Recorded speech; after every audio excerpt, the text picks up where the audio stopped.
частный компаниялардын прихватизированный 90 жылдары бекер алып алган чиновниктер бүт алып алган компанияларды 90 жылдардан баштап 28 жылда карыздарын төлөбөй 1,5 миллиард 300'дү списаниеге парламентке алып келет. Льготы, преференции, списания алып келгенде ойлонуш керек да. У нас люди суицидами кредиты не могут выплатить, заканчивают. Мы им не хотим списать. Банктардан кредит алып, аягында асыл өлүп атышат. Сколько проблем всяких приходит, а мы приходим то себе на квартиры там какие-то от налогов хотим освободить, то своим друзьям хотим списать какие-то сотни миллионные долларовые кредиты. Assalamu alaikum, урматтуу YouTube сүйүүчүлөрү, урматтуу менин каналымдын катталуучулары. Азыр биз силер менен чогуу бир бомбаны жарууга аракеттенебиз, достор. Бул бомбаны мындан 7 ай мурун жогорку кеңештеги биздин эр жүрөк кызыбыз, депутат кызыбыз Эльвира Сурабалдиева жана Спутник Кейджи сайттары өзү чоң бийиктиктен туруп парламентке көздөй таштап жарышкан экен. Бирок тилекке каршы парламенттеги креслолор жумшактыгынанбы же башка бир объективдүү жана субъективдүү себептерденби айтор эмнеси болсо дагы бул бомба жарылбай калыптыр.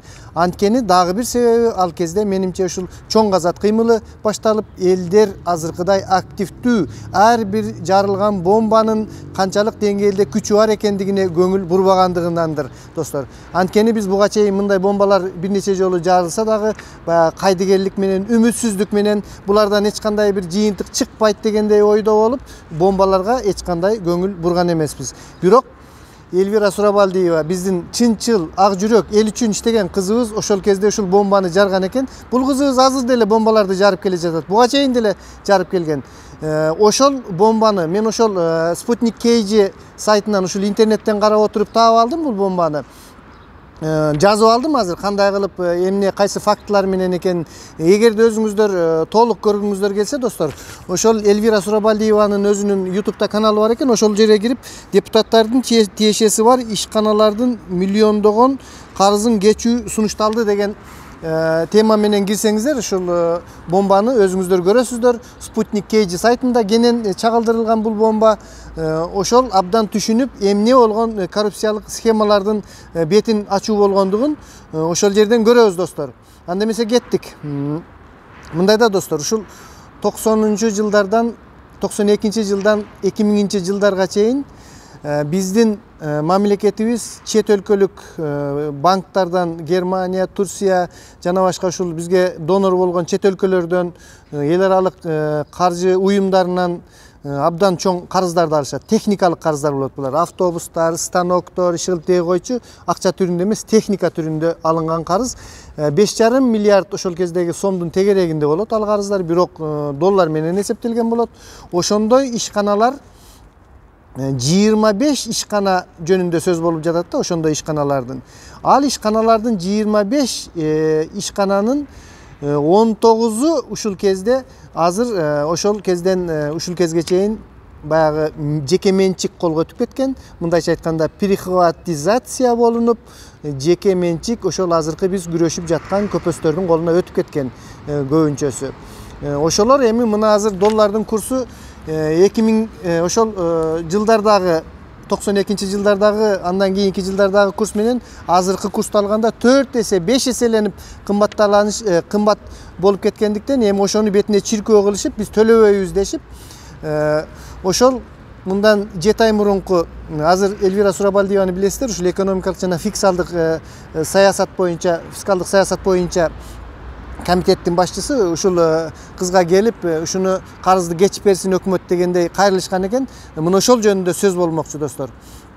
Азыркы кезде ошол алынган буюмдардын 30%ке 30%га жакыны төлөнгөн.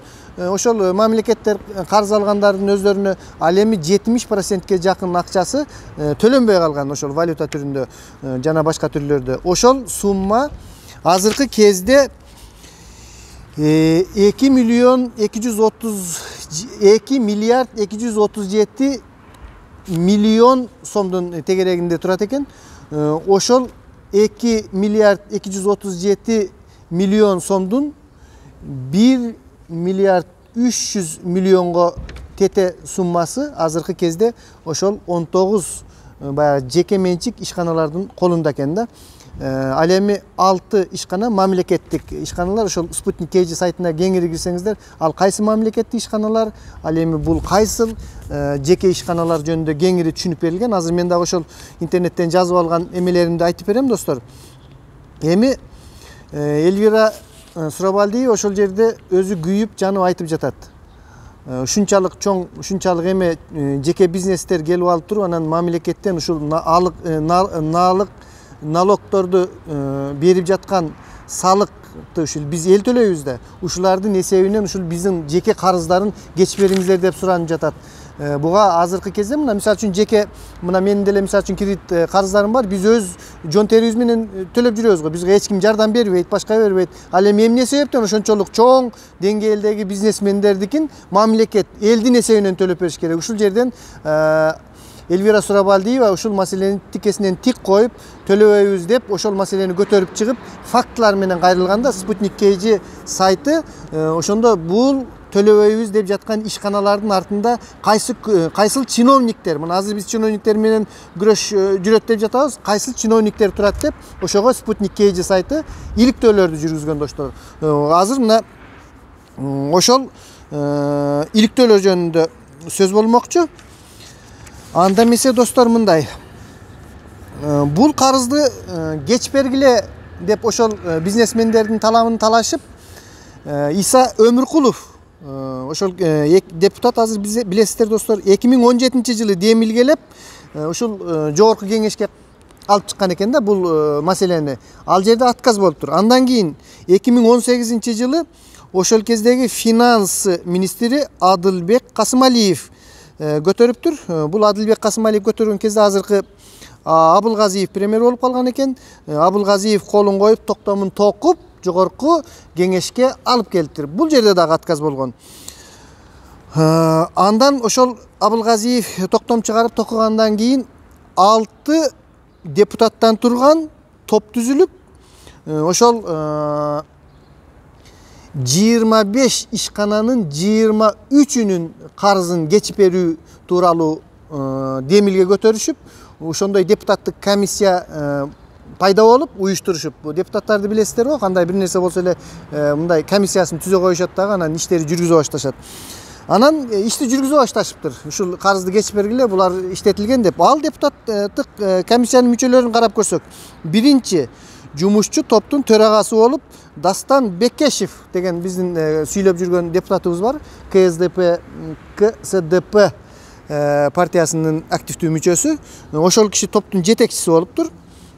Андан кийинки мүчөлөрүн эсептей кетели. Искендер Гайыпкулов Атамекен фракциясынан экен. Андан кийинки Кубанычбек Нурматов Кыргызстан фракциясы. Абулкайыр Узакбаев Өнүгүү прогресс. Дүйшөн Төрөкулов Бир бол фракциясы.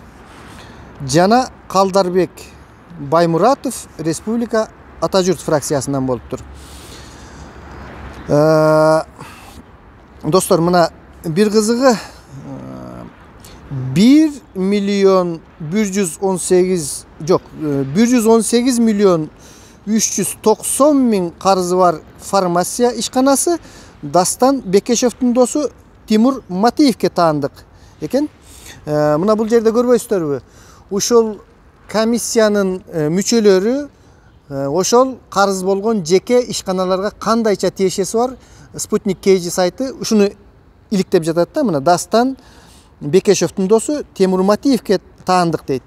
Дастан Бекешев менен Тимур Матиев булар университетте чогуу окушкан экен, Ак ниет деген партияны чогуу негиздешкен экен. Ошол ушундай бир эми бул жерде бир күмөн кетет да, материалдык интереси бар эмне, өзүнүн досунун немесин ушул кызыктар тарап комиссия болуп, анан иликтеп, анан ошол жогорку кеңешке сунуш берип жатат. Кечирип койгула, менин досумдун карызын төлөбөй эле койсун. Ойлосоңуздар достор, 118 миллион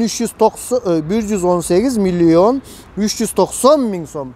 118 миллион сом жөнүндө сөз болуп атат достор. Так, андан кийинки дагы карыз. Башка бирөөнүкү экен, бул 561 миллион 880 миң карызы бар Касиет Камволдук жип ийрүү фабрикасы депутат Руслан Чойбековго таандык дейт. Көрдүңүздөрбү достор? 561 миллион 880 миң карызы бар. Касиет Камволдук жип ийрүү фабрикасы депутат Руслан Чойбековго таандык экен. Ошол депутаттыкка кетип жатканда ал киши ошол 18-жылы мандат алганда Урмат Жолдошбековго өткөрүп берип, өзү негиздөөчү катары калган. Анан дагы бир кызыгы бул жерде бул Камволдук ошол жип ийрүү комбинатынын негиздөөчүлөрү бар. Ар кандай эле бизнестин негиздөөчүлөрү, баягындай учредительдери деп коет. Ошондой учредительдер кимдер экен дебейсиздерби? Ага чейинки компаниянын негиздөөчүлөрү дейт. Кыргызстан фракциясын түптөгөн өлкөдөгү ири ишкер Шаршембек Абдыкеримовдун апасы жана Чолпон Исмаилова эле дейт. Ушул эки адам болгон экен. Ушул биздин азыркы кадимки эле өтө жакында эле депутат болгон, депутаттыкка кайра келген ушул биздин чоң бизнесмен Шакебиздин апасы жана Чолпон Исмаилова эле дейт.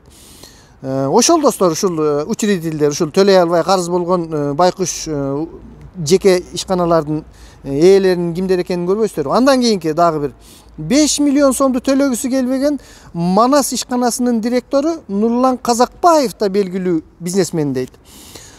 Нурлан Казакбаев деген белгилүү бизнесмен ушул 5 миллион сомун төлөй албай жатыптыр. Ал болсо жогорку кеңештин экс депутаты, азыркы Улуттук энергия холдинг ишканасынын директору Айтмамат Назаров менен бирге Акташ Курулуш ИКО деген компанияны түзгөн дейт. Көрдүңүздөрбү, карыздары бар.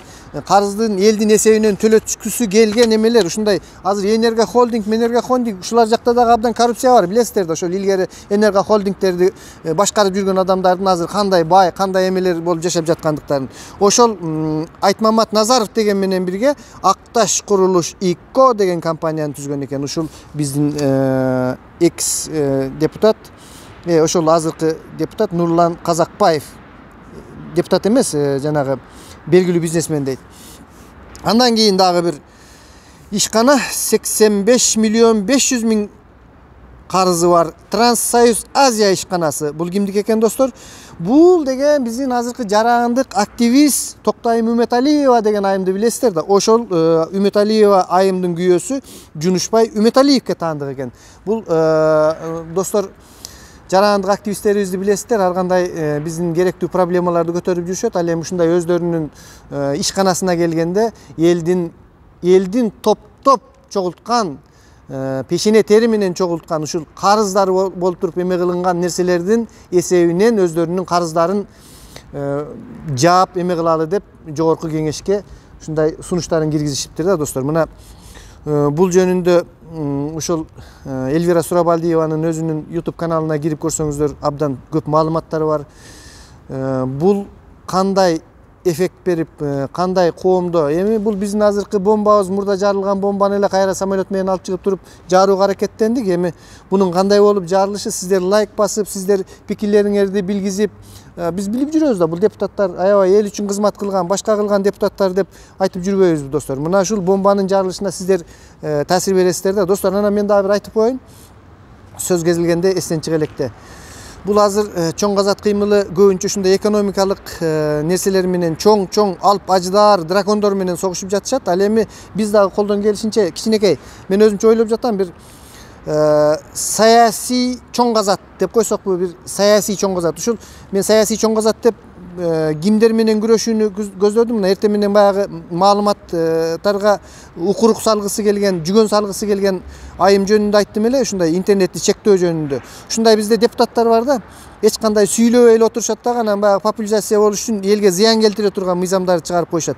Давайте достор, ошондой үнү чыкпаган баалык депутаттарды айтып чыгалычы. Баалык депутат, могу баалык депутат бул мамлекеттен калп эле акча алып жүргөн, ушундай пайдасы тийбеген, бул аркасында мындай бизнеси бар деп ушундай билген маалыматтарыңар болсо айтты, интернетке киргизип ошол эле чоң казаттын эмесине жөнөткүлө. Кандайдыр бир ушундай жөн эле үнү чыкпай жүргөн, жөн эле элден калп эле акча алып жүргөн, элдин эсебинен жашап жүргөн ушундай депутаттарды чыгара баштайлы достор.